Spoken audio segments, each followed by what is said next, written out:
Let's listen in here as we are about to be briefed by the legal team.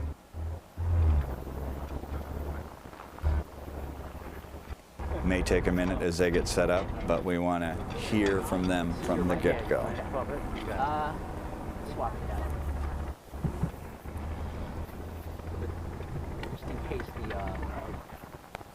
it, yeah. Lead counsel, co-counsel. And we'll see if we hear from any members of the Smollett family. Absolutely. It's of note, we don't know where Jussie Smollett is headed tonight, where he will lay his head, where he is going. I'm sorry? Okay, no problem. But it will certainly be of interest where he goes from here. As Irv says, this appeal could take a long time. It's almost a question of if Jussie Smollett ever potentially returns to the Cook County Jail. Not necessarily a when. Which one? Got a hard wire, it sounds okay. We mentioned the crush of media. Now setting up to hear from the attorneys, helicopters in the sky. And there's a respectful dance among all the media members here to make sure everyone gets their shot, everyone gets their microphone set, because people pay attention to every word, every frame. Well, and this team, after the success that they've had with this order, wants to be heard. Yeah. After what was beyond a crushing defeat 6 days ago, when the sentence first came down, that led to 6 days in the Cook County Jail for the one-time rising star, Jussie Smollett.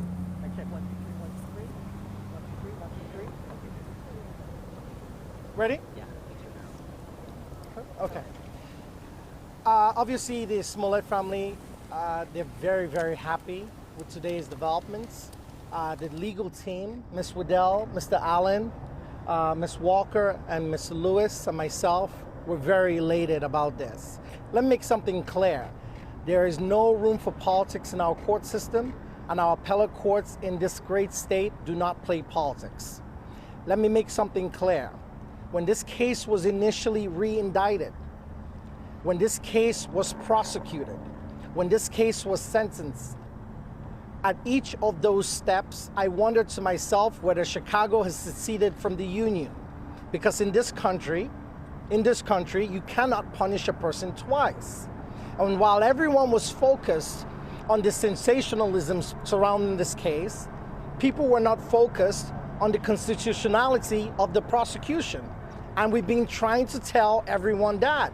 It is unconstitutional to charge someone twice. Mr. Smollett paid a $10,000 fine. Let me repeat it again, because our appellate courts are listening.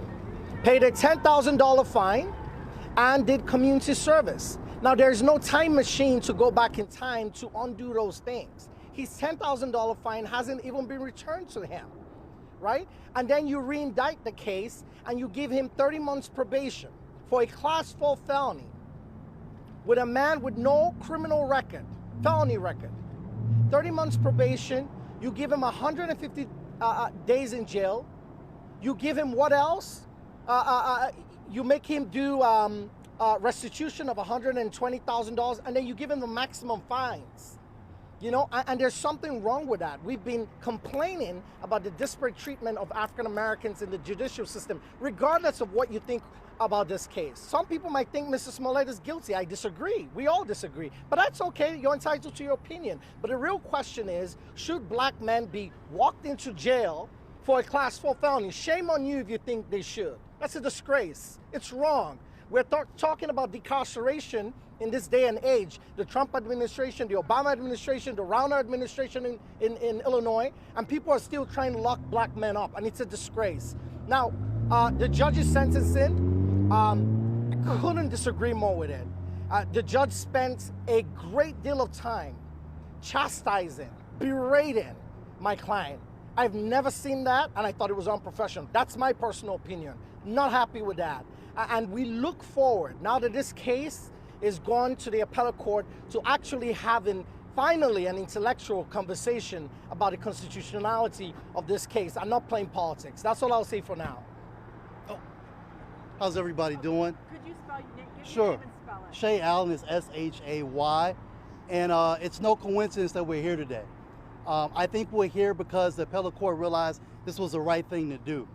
I hope everyone realizes that the persecution that went on in that courthouse was absurd, and that the sentence was a draconian sentence. It was excessive, and I've always called this case a class 4 murder. Apparently, this case was more important than the 20% clearance rate of the murders that are here in Chicago. Apparently, any citizen in Chicago, if they want to, if they don't like the decision that this duly elected official makes, can saunter into the courtroom and ask for a special prosecutor. I hope every citizen of Chicago realizes how important this case is, because this could be you. You may think, oh, that's ridiculous, I would never do these things that he's accused of. But you can definitely be charged for something you didn't do. You should never, ever be charged again for something that you had already been prosecuted for. It's important. Do not minimize it. It's not a joke. Thank you. It should also not be minimized. Yes. Heather Widell, W-I-D-E-L-L. It should not be minimized, the issue of being tried in the court of public opinion and having to feel that you need to prove your own innocence. That goes against a major tenet of not just, obviously, Illinois, Cook County, but the United States judicial system.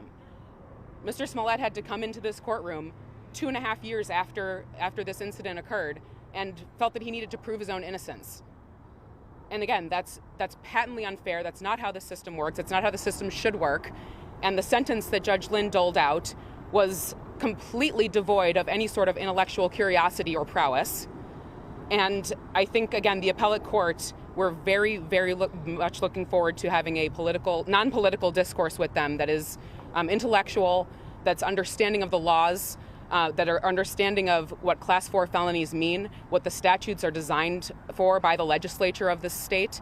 And again, moving forward, I hope that everyone understands, like Mr. Allen said, the very important nature of this case and the implications for every single citizen of this state and of this county, that anybody is capable of being charged with a crime, anybody is capable of being charged with a felony, and you are absolutely entitled to not say a word. You're absolutely entitled to speak in your own defense, and you're absolutely entitled to representation by attorneys. So we're very elated that Mr. Smollett is out, and the work is not finished at this point.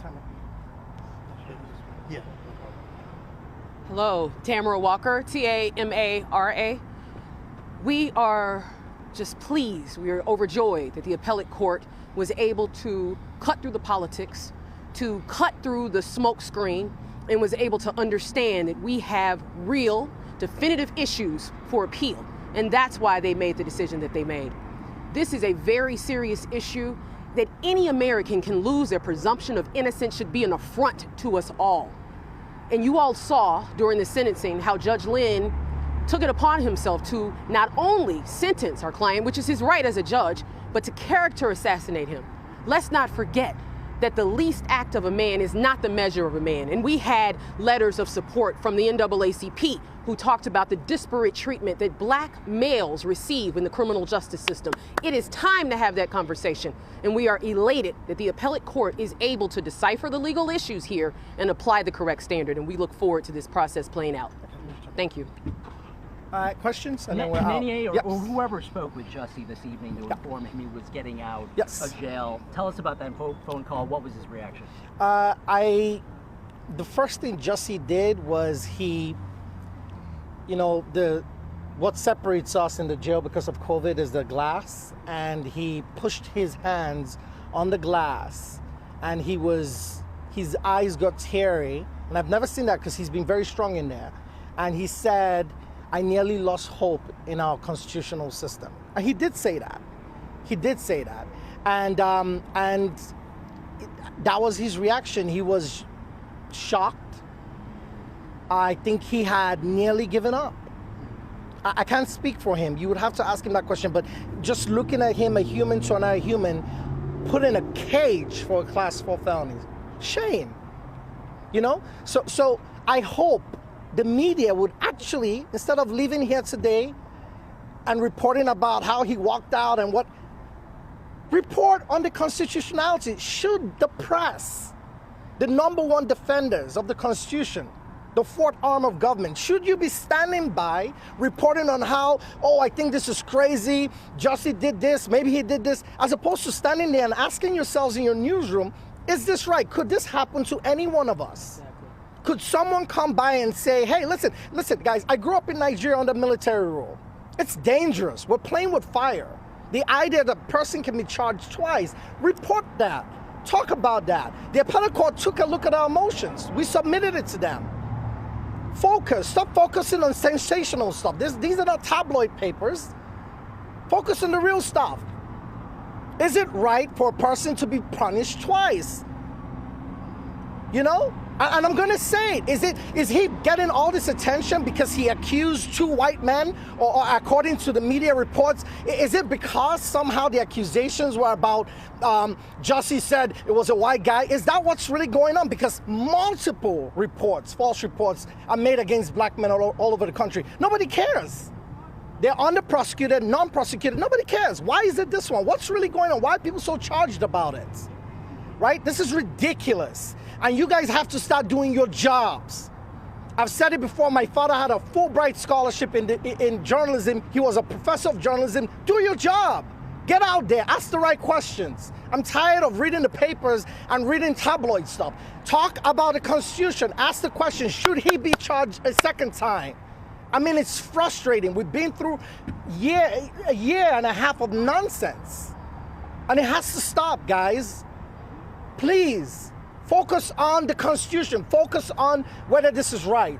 Any other questions? Sorry, it's been long. When is your next court date? What's the next legal step? Well, of course, we are going to, right now he's out.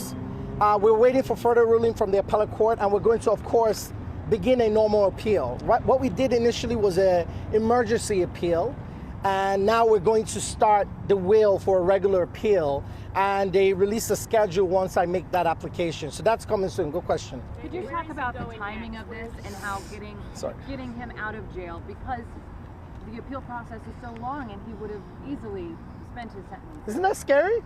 Isn't that scary? Isn't that scary? Shouldn't that be frightening to everyone? Because tomorrow it could be anyone's family member. It was really, if I'm understanding your question right, it was a scary moment for us. And even a day spent in jail is scary. He's been here for how long? 6 days? That's scary, right? That's scary. And he hasn't eaten.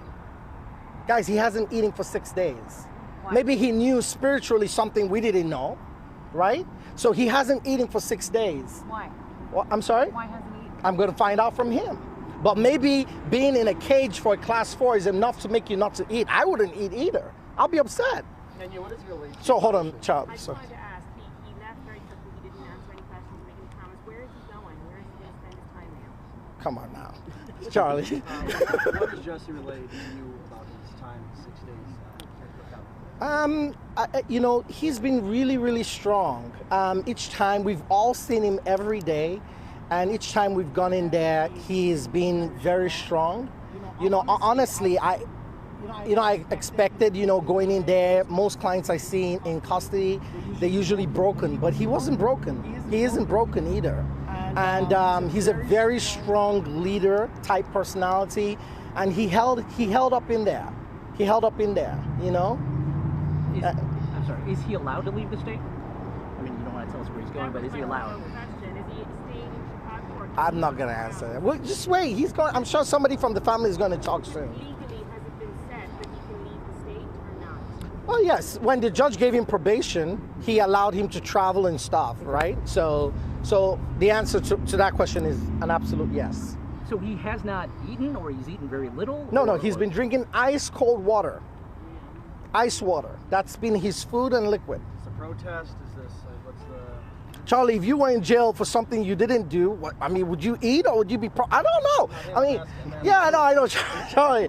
I don't know. I really don't know, and I'm going to get you those answers. I'm sure Jussie, someone from his family at some point will make a statement, but I don't know. But I can only imagine if I was in jail for something I didn't do, or I thought I was in jail and the sentence was too harsh, I doubt I'll be eating. I think food is the last thing I'll be thinking about.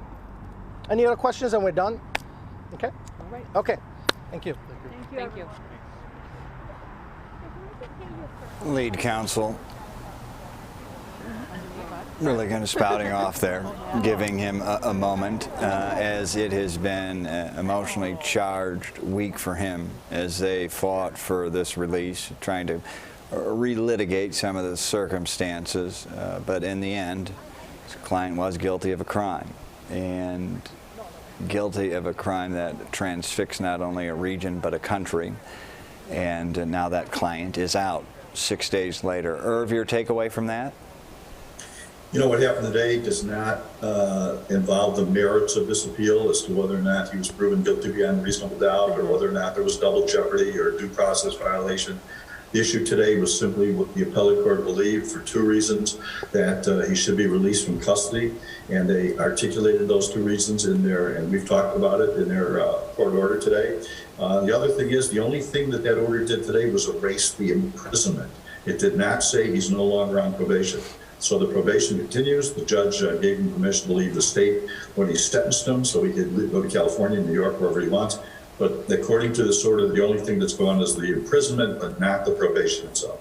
Right, and probation is significant. I mean, that is having Big Brother watch after you 24/7, every step of the way. By no means is Jussie Smollett free by the true sense of the word tonight. Marie? Irv, it's interesting. Monday, when Smollett's legal team, filed their wishes for Jussie to be released. Again, they referenced COVID-19. They referenced mental health. Tonight, we heard absolutely none of that. This was all about his legal team talking about, whether charging him twice essentially was constitutional. A quote: Smollett's attorney said that Smollett told him, "I nearly lost hope in our constitutional system." What is your reaction to, and he was fired up about this. I'm curious your thoughts on that.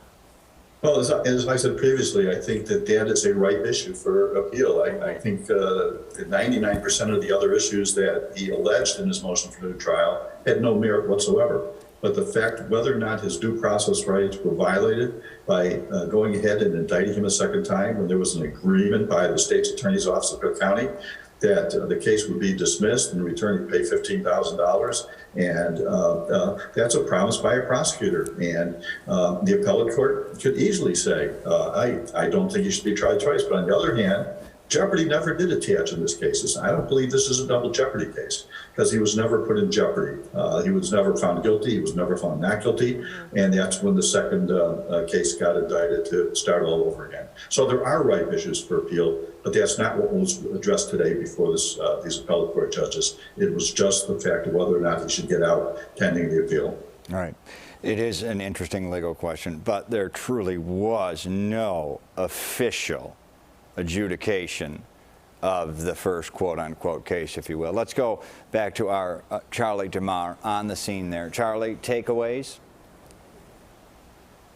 And there you see right now Jussie Smollett's legal team, a tired legal team who has been working to get to this point, to see Jussie Smollett walk out of the Cook County Jail, which you saw just moments ago. But as you heard, each and every one of those members who spoke of his legal team say they are happy. They were elated with today's decision. When they told Jussie, he put his hands on the glass. There's a glass separating public from inmates, and that he put his hands on his glass. You heard from his attorneys that Jussie has not been eating in the 6 days that he has been here, only drinking.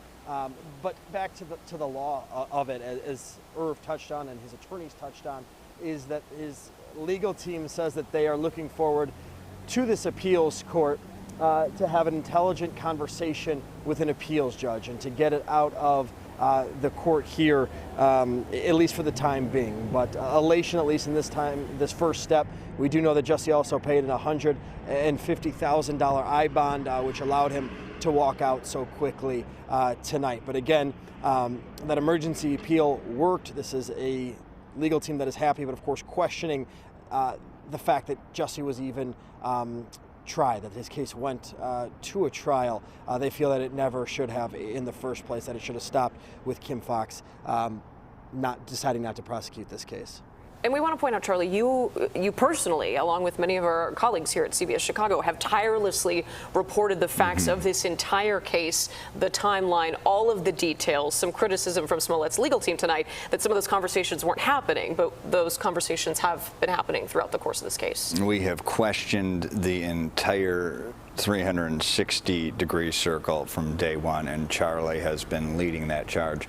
Charlie, again, thank you tonight. We will allow you to depart from us now. See you back in just north of 90 minutes for our 10 o'clock news. We appreciate you being with us here on CBS News Chicago as we cover Jussie Smollett being released from Cook County Jail less than a week after being sentenced for staging a hate crime. Yeah, and again, we want to give thanks to Irv Miller. We will hear more from him at 10 o'clock. Jussie Smollett, 6 days ago, sentenced to 30 months probation, the max, $120,000 owed to the city of Chicago, the max, a $25,000 fee, the max, 150 days in jail, the max.